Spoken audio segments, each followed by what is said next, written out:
Yo guys, I just got a new camera stand. It's my cube at my grandma's house, by the way.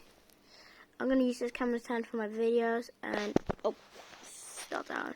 Just gonna try to support it here.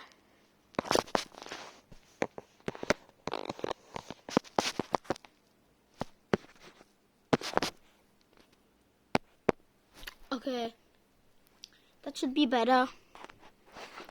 Let's give this cube a solve. I'm not sure if it's even solved that well.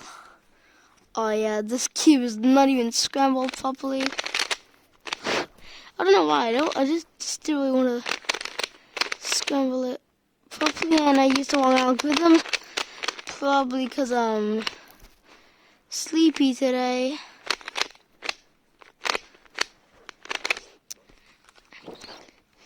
Yeah, I am a bit sleepy.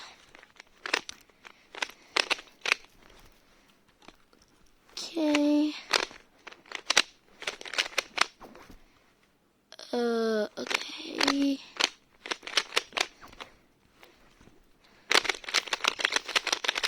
This cube turns decent, by the way. Like, it isn't bad. Oh, it's stuck. This cube doesn't turn bad, but it does get stuck.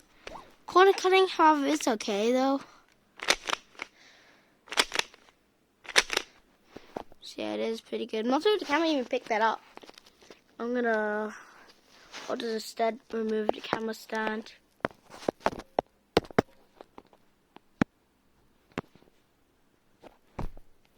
Okay. So yeah, this is the cube. I always forget my cubes when I go to my grandma's house, but luckily I got this big cube, like it's oversized.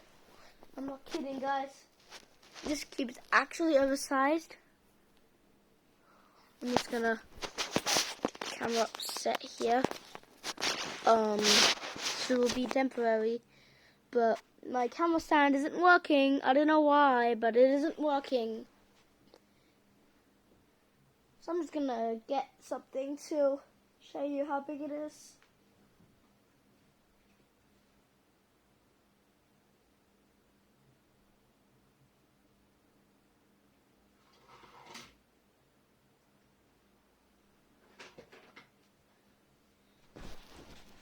This is an earplug, like those things you put in your ear to listen, like earphones. And this is the Rubik's Cube. Yeah, it is oversized. Compared to my hand, it's an oversized Rubik's Cube. Yeah, that's the end of this video, guys. I'm not sure if I'm even going to post this on YouTube, but I guess I am.